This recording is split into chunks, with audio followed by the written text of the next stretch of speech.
Hi, this is Peter Godinez, your ambassador with KADY TV, and we're here with Meet the Candidate, and we are here at the Umpqua Bank here in Oxnard.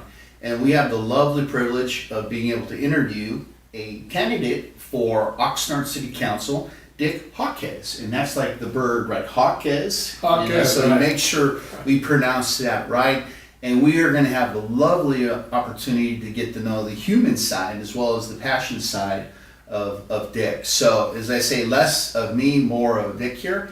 And Dick, so where did this all begin? How did Dick turn out so wonderful? So where did this all begin? Well, I was born and raised here in Oxnard, and as a youngster, I lived all over the city. I mean, I lived right down across the street from the Colonia area. And fourth grade, we moved to South Oxnard, and that was the first time I saw lawn that I was responsible for. And I had to, then it was bad because I had to mow it. In those days, I had to mow it. There's no One of those push things. Yeah, you didn't yeah. have to do one of these days, right? Right, and so from there, moved to the north side after I married my wife, and we lived with her parents, and that's how I got to the north side. So I've been in the city, but what's really interesting is in every parts of those cities, there's different little bit of culture. There is. And diversity in there, and I got to know them all, which I think later serves me good with working with people and the different questions they have. That is interesting. So it sounded like you had some role models. You know, did you have the traditional parents, hardworking? Tell me about those a little bit. I'm so lucky to have role models, and the role models were right in my house. Mom and Dad and my brother, and we lived in a two-bedroom, one house there in South Oxnard. And my brother, I used to get mad at him because he was so goody two-shoes.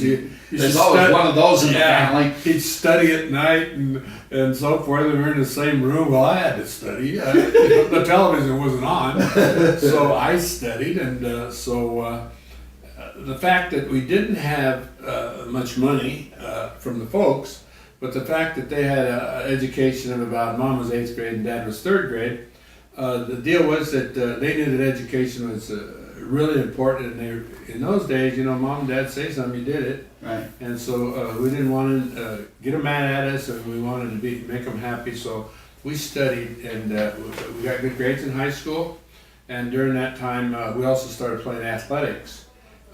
So I played all 3 sports, and my brother played 2 sports as we were going through high school together. He's 2 years older than me. And it so happens that when we started talking about college, everybody started talking about college. I went to a private school, so everybody had money but us. And I'm all for it. I want to go play. I want to go play a sport somewhere else in the school and blah blah blah. But of course, we didn't have any money.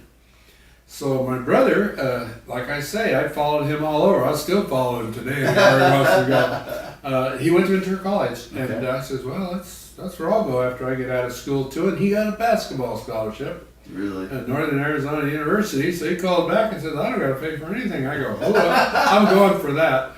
So I also went to Ventura College, and I also got a scholarship, and that's how we got our BA and our MA, our master's degrees, out of that athletic deal. So really happy that I followed him, because I don't know where I was going. I was more likely to get in trouble than he was. So. Did you go? So you both went to Northern Arizona, or did you go someplace else? No.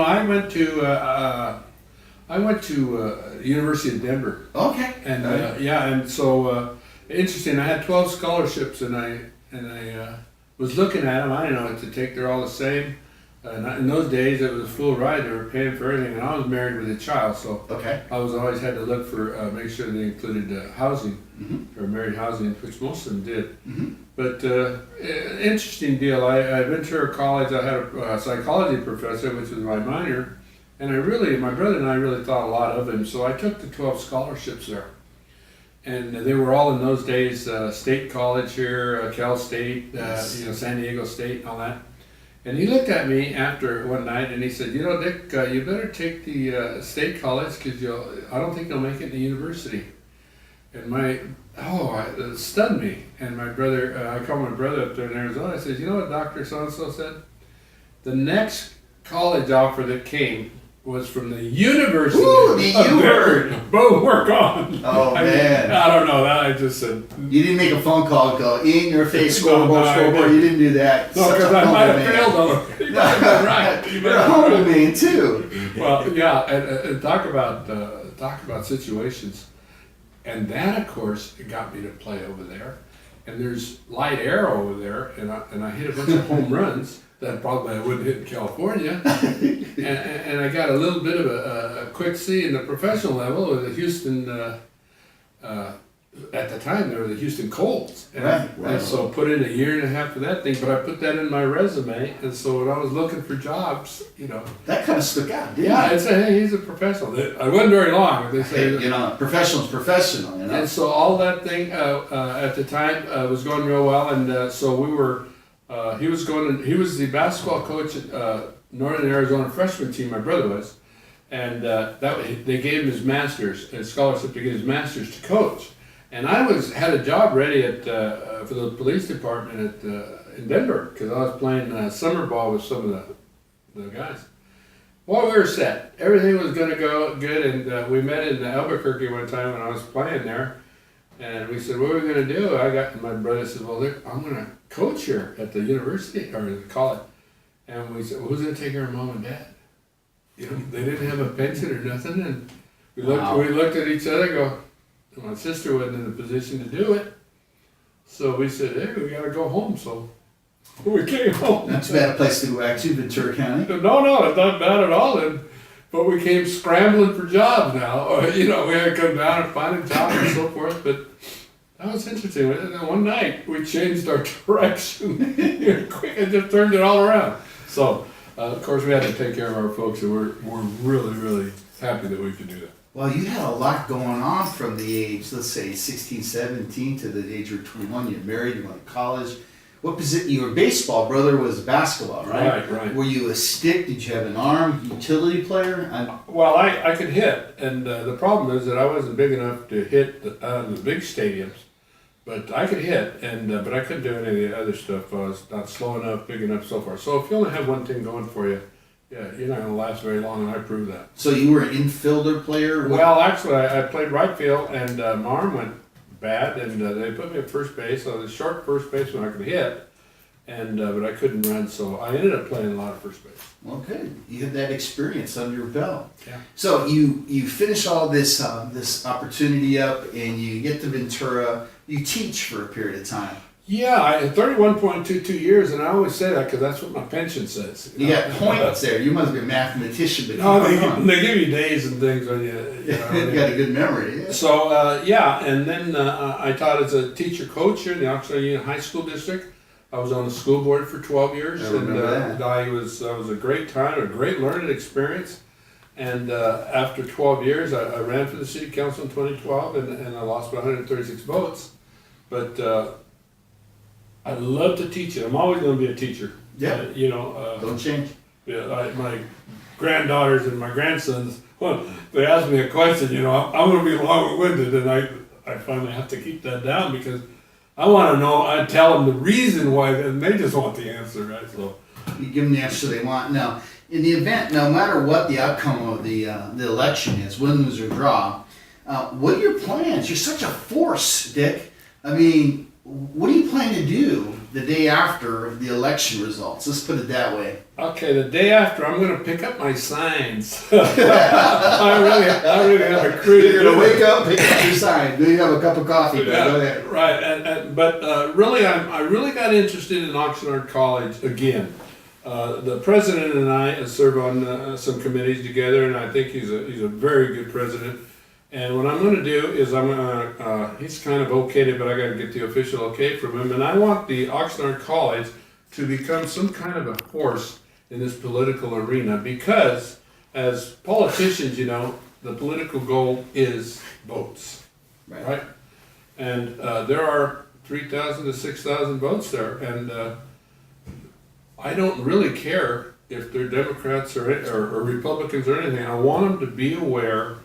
And so as they grow older and have their kids turn around, and Oxnard is invisible right now. Oxnard is very invisible. I was really disappointed at the League of Women Voters They didn't even have a debate in Oxnard, and we have two. We're the biggest city in the county, Yep, so biggest that got me. municipality. I says, no matter what we do, we're indivisible as a city.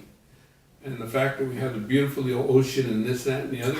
What's wrong with this picture? Yeah. So I think that's where I can get something done, being in the educational world and working with Oxnard College. No, we had the good pleasure of doing the forum, the debate, and there were special moments that night. But when you turned and you looked at those students, and it's like you would look at them all individually at one time. I don't know, it was magic. And you said, you. It's just like I had this vision that we'd be able to know that every one of those students would be registered. And again, it doesn't matter who are they voting for or whatever. What an absolute force. And you make mention of losing by 100 votes here and there, but when you have 3,000 to 4,000 votes just in a community college, just, what a power. And it's not we're trying to sway them, but I understand your passion. And like you had me at hello, so to speak, when you turned and looked at those. So in some ways I'm kind of stealing your light to say that I understand your passion.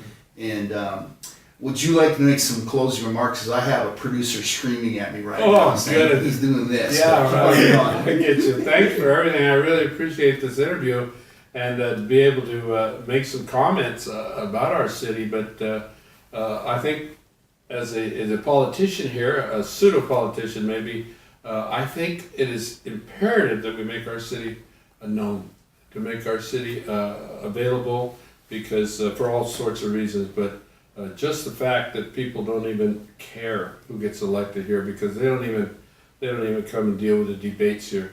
But they sure bring down a president down here and so forth and so on. So you can see where that went, even though it's just one party. Probably the other party will do it next time. It's just that they see there's some votes down here, and they're going to bring the big guys down here this time. But at the very end, and we need to be visible. We need to have the say in Washington and in Sacramento. We can do that. We'll do that. We'll have that done by a couple of years. You're here. And I want to do a special thanks to your mom and dad for somehow, some way bringing you and your family back to Ventura County, because we wouldn't be sitting here had it not been for your mom and dad. Can I acknowledge them right now? Absolutely. They were great people, and we're just so thrilled to have them as our folks. Well, I tell you what, thank you so much, Dick, for being on the show. With that, this is Peter Godinez, your ambassador with Dick Jacquez. Until next time.